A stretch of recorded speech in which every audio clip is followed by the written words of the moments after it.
လှလှဝတီအပိုင်း9သွေးဟာရည်တဲ့ပြစ်တယ်လို့ဆိုကြပေမဲ့လောဘနဲ့အတ္တရှိမှတော့သွေးဟာအလှပြင်ပစ္စည်းတစ်ခုထင်မပူတော့ပါဘူးဖခင်ကြီးရဲ့အသက်ကိုယဉ်ပြီးရယူလိုက်တဲ့လှတရားဟာလှလှဝတီရဲ့ကိုကျင်တရားကိုနောက်ဆုံးအဆင့်ထိဖျက်ဆီးပစ်လိုက်ပြီဒါပေမဲ့မိစ္ဆာကပေးတဲ့အလှအခမဲ့တော့မဟုတ်ပါဘူးအခုတော့အိမ်တော်ကြီးထဲမှာတင်မင်းရဲ့အနက်သက်တွေကဒေါ်နတ်မူရဲ့အသက်ရှူလမ်းကြောင်းစီကိုတဖြည်းဖြည်းချင်းကပ်လာနေပါပြီလှလှဝတီသည်သွေးရိုင်ထဲတွင်လဲနေသောဖခင်ဖြစ်သူကိုကြော်ခွာကဒေါ်နန်းမူထံသို့ဖြည်းဖြည်းချင်းတိုးသွားပါတယ်။သူမရဲ့မျက်နှာတစ်ချမ်းမှာနတ်သမီးတစ်ပါးကဲ့သို့ဝင်းပါနေတော့လဲကြံတစ်ချမ်းမှာတော့သွေးဆက်များဖြင့်ကြောက်မဲ့ဖွယ်ကောင်းနေပါတယ်။မမလေးမလုပ်ပါနဲ့ကျမကိုခွလွတ်ပါကျမဘသူကိုမှမပြောပါဘူး။ကျိန်ဆိုကျိန်ရဲပါတယ်ရှင်။အန်တီကလည်းဘာလို့ကြောက်နေတာလဲ။အဖေသွေးကနည်းနည်းပဲရှိတာ။ကျမရဲ့မျက်နှာကအလှမကုန်သေးဘူးလေ။အန်တီကကျမကိုချစ်တယ်ဆိုအခုကျမလုံနေတာကနုပြိုတဲ့သွေးမဟုတ်ဘူးရင်းနှီးကျွမ်းဝင်တဲ့သူရဲ့နှလုံးသွေးပဲနင်းတကယ်ယူသွားပြီပဲလှလောက်ဒီနင်းကိုချောက်လန့်နေတာတရေမှုဘူးနင်းရဲ့အလှကုံမောက်နေတဲ့စိတ်ပဲဒေါ်နတ်မူဒီအခန်းမြင်သို့ထွက်ပြေးရန်ကြိုးစားတော်လဲလှလောက်ရီဤသူမသပင်ကိုနောက်မှဆွဲဖမ်းလိုက်ပါသည်လှလောက်ရီခွန်အားမှာလူသားတယောက်ရဲ့ခွန်အားနဲ့ပုံမကြီးမားနေတဲ့ကဲ့သို့ရှိပါတယ်မြင်လို့လှလောက်ရီမိုးမလင်းခင်အဆုံးတတ်ရမယ်။သွေးနွေးတွေကမှနင့်ကိုထာဝရလှပစီမှာလှလောက်ရီဒီဒေါ်နန်းမူ၏လေပင်ပေါ်သို့မှန်ကွဲစားကိုတိလိုက်စင်ပါပြီ။ကျမ်းမြင်ပေါ်ကဥကျော်စွာ၏လက်ချောင်းများလှုပ်ရှားလာပါတယ်။သမီးမလုံးနဲ့အဲ့ဒီမှန်ကိုခွဲပစ်လိုက်။အဲ့ဒါအောက်လန်းနည်းနဲ့လှုပ်ထားတဲ့မိစ္ဆာမှန်ပဲ။လှလောက်ရီတုံငနဲ့ဖြစ်သွားပါတယ်။ဥကျော်စွာသည်သွေးရိုင်ထဲမှလဲနေ၍အာယူကအခန်းတော်ရှိမှန်တင်ခုံကြီးကိုညွှန်ပြနေပါတယ်။ဦးကျော်စွာကနင့်အမေလှလောက်ရီရဲ့နင့်အမေလည်းအဲ့ဒီမှန်ကြောင့်တေးခဲ့ရတာသူလှကျင်လွန်းလို့ကိုပူဇော်ခဲ့တာသမီးတတိထားနော်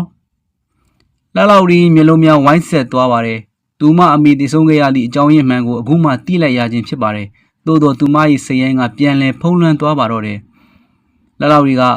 အမေကညံ့လွန်သေးတာပေါ့ကျမကတော့မသိဘူးကျမကအားလုံးထက်လှရမယ်ဒေါ်နတ်မူကအခွင့်အရေးကိုအရယူကလှလှဝရီလက်ထဲကကင်ထားတဲ့မှန်ကွဲစာကိုယူ၍ရုံးထွက်သွားပါတယ်လေကားအတိုင်းပြေးဆင်းသွားပါတယ်ကဲကြပါဦးလူသက်မှုဖြစ်နေလို့ပါလှလှဝရီဒီဒေါသတကြီးဖြင့်နောက်မှလိုက်ခဲ့ပါတယ်သို့တော့လှေကားထိပ်သို့ရောက်သောအခါသူမ၏မျက်နှာမှာပူလောင်လာပါတယ်မှန်တဲ့တွင်မြင်ခဲ့ရသောအလားတရားမှာတဖြည်းဖြည်းပြန်လဲအရေးပြောကျလာတဲ့ကဲ့သို့လှလှဝရီမဖြစ်ဘူးငါမျက်နှာပြက်နေပြီသွေးထက်လုံးနေတယ်သူမသည်လေကားရင်တွင်လဲကျနေသောဒေါ်နန်းမူထံသို့အရှိန်ဖြင့်ခုံလိုက်ပါတယ်မှန်ကွဲစားသည်ဒေါ်နန်းမူ၏ပခုံးထဲသို့စိုက်ဝင်သွားတော့လဲဒေါ်နန်းမူကဘေးနားရှိပန်းဝတ်ဖြင့်လှလှဝရီခေါင်းကိုပြန်လဲရိုက်နှက်လိုက်ပါတယ်လှလှဝရီသည်လေကားရင်တွင်သွေးရိုင်ထဲ၌လဲကျနေသည်သူမ၏မျက်နှာမှာရခင်ထက်ဆယ်စားမြပုံမဆိုးရွားစွာပုတ်သို့သွားပါတော့တယ်မျက်လုံးတစ်ဖက်မှာကျွတ်ထွက်လူမတက်ဖြစ်နေပြီးအသားများမှာအလွှာလိုက်ကွာကျနေပါတော့တယ်အိမ်မြင်တွင်ရဲကားများဆက်ရောက်လာပြီးမီးရောင်များကအိမ်ကြီးအတွင်းသို့ထိုးဖောက်ဝင်ရောက်လာပါတော့တယ်ဒေါ်နန်းမူကအကုန်သွားပြီမမလေးရဲ့လှလောက်ရီသည်အာယူကမှန်တင်ကုန်ရှိရာသို့လေးဘက်ထောက်ပြန်သွားပါတယ်သူမသည်လူသားတစ်ယောက်နှင့်မတူတော့ဘဲတလိษံတကောင်ကဲ့သို့တရွတ်တိုက်သွားနေပါတော့တယ်သူမ၏စိတ်ထဲတွင်တစ်ခုတည်းသာရှိတော့တယ်မှန်ထဲကိုရောက်ရင်ငါပြန်လှမှာသူမမှန်ရှိသို့ရောက်သွားသောအခါကျေးဇူးပဲလှလောက်ရီနင်းရဲ့အတ္တကငါ့ကိုအပြင်လောကကိုထွက်ခွင့်ပေးလိုက်ပြီအခုနင်းအလှကိုနင်းငါ့ကိုယူမယ်နင်းအသက်ကိုတော့မှန်ထဲမှာထားရခဲ့တော့လှလောက်ရီခန္ဓာကိုယ်သည်မှန်ထဲသို့ဆွဲသွေးခြင်းခံလိုက်ရသည်သူမအော်ဟစ်ရန်ကြိုးစားတော့လဲအတန်ထွက်မလာတော့ပဲ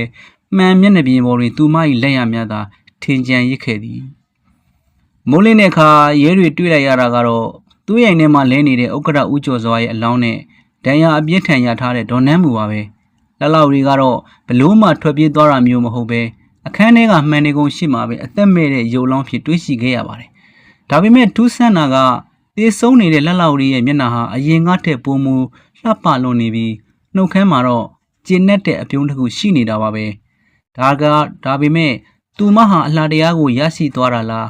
ဒါမှမဟုတ်ငရဲရဲ့လှည့်သားမှုကိုခံလိုက်ရတာလားဆိုတာကတော့ဒီရင်ကြီးရဲ့လျှို့ဝှက်ချက်အဖြစ်ကြံရစ်ခဲ့ပါတော့တယ်။လှလောက်ရီအပိုင်းကပြီးဆုံးသွားပါပြီခင်ဗျာကျွန်တော်ရဲ့ Story Podcast Channel လေးကို Subscribe လုပ်ပေးထားဖို့မမေ့ကြနဲ့နော်အားလုံးဘေးကင်းကြပါစေခင်ဗျာ